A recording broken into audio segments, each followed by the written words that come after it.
Tribun News Today.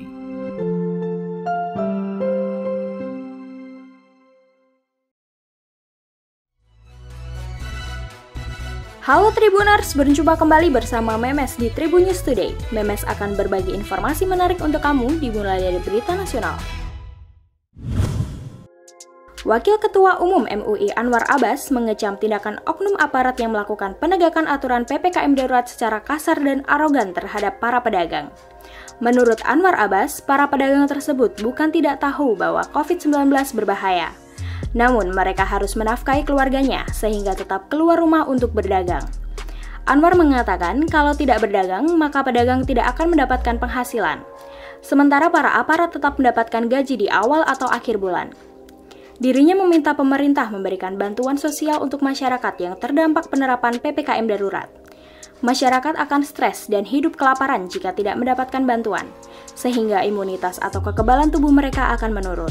Dirinya menilai pemerintah semestinya tidak memfokuskan PPKM darurat, namun juga harus memikirkan kesejahteraan rakyatnya. Ia menambahkan, perilaku para aparat dinilai tidak manusiawi di mana mereka telah merasa hebat dan berhasil kalau mereka bisa menyikat dan memporak-porandakan barang dagangan rakyat kecil.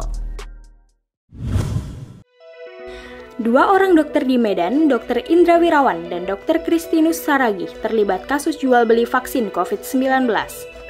Dalam melakukan aksinya, kedua dokter itu dibantu oleh Selvi Wati alias Selvi.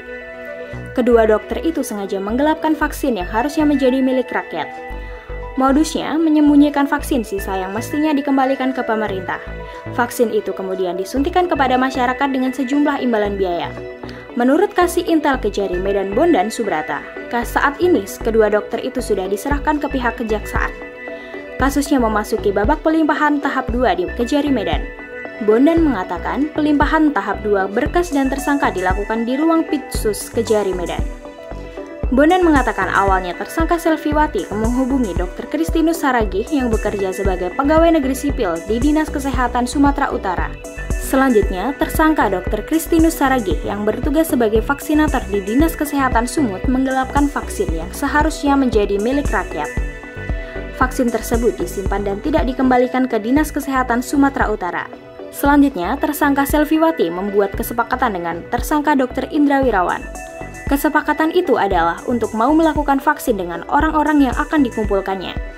Ketiga tersangka telah dilakukan penahanan dalam kepentingan jaksa penuntut umum menyiapkan dakwaan serta melimpahkan perkara ke Pengadilan Tipikor dan Pengadilan Negeri Medan untuk segera disidangkan. Pesinetron lawas Ferry Irawan diterpa kabar tak sedap. Sedang terbaring sakit, Ferry Irawan digugat cerai sang istri Anggi Novita. Kabar tersebut dibenarkan oleh kuasa hukum Anggi Novita, yaitu Yogi Widodo.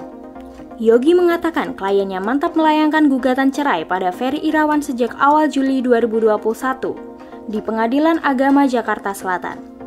Meski sudah didaftarkan sejak beberapa hari lalu, Yogi Widodo menyebut belum ada tanggal pasti pelaksanaan sidang.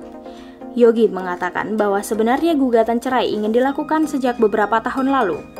Namun Anggi dan Ferry pada saat itu memilih untuk berdamai. Yogi menyebut masalah antara kliennya dengan Ferry Irawan sudah berlangsung lama. Yogi menegaskan kedua sudah tidak memiliki kecocokan lagi. Namun, ia membantah bila ada tudingan orang ketiga di antara mereka ataupun masalah ekonomi. Program Pemberlakuan Pembatasan Kegiatan Masyarakat atau PPKM Darurat yang semula berakhir pada 20 Juli mendatang kini diperpanjang hingga akhir Juli 2021. Perpanjangan PPKM itu membuat khawatir kompetisi sepak bola Liga 1 dan Liga 2 yang sebelumnya telah mengalami penundaan. Direktur Operasional PT LIB, Sujarno pun berharap perpanjangan PPKM tak berimbas pada jadwal kick-off Liga 1 yang dijadwalkan pada 20 Agustus mendatang. Sesuai dengan hasil manajer meeting, LIB bersama klub-klub peserta pada awal Juli lalu, Sujarno menyebut rencananya Liga akan dimulai kembali 1 bulan setelah PPKM darurat berakhir. Namun, hingga saat ini belum ada obrolan lagi terkait jalannya pertandingan Liga 1 itu. LIB kini sedang menyusun alternatif skema yang memungkinkan supaya Liga 1 tetap bisa berjalan. Sementara itu, hal senada juga sebelumnya dikatakan oleh Direktur Utama PT LIB Ahmad Hadian Lukita. Bahkan, Hadian menyebut pihaknya bakal meminta kepada pemerintah agar ada perlakuan khusus kepada klub-klub untuk bisa menjalani latihan di tengah program PPKM.